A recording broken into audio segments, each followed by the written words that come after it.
குரூப்புக்கு என்னுடைய நன்றியை தெரிவித்துக் கொள்கிறேன். சில நாட்களாக உடம்பு சரியில்லாத காரணத்தால் ஹாஸ்பிட்டலில் அட்மிட் செய்திருந்தேன்.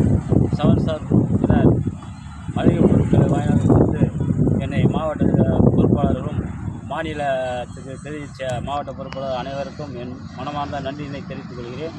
7 ஸ்டார் குரூப்புக்கு என் மனமார்ந்த நன்றி.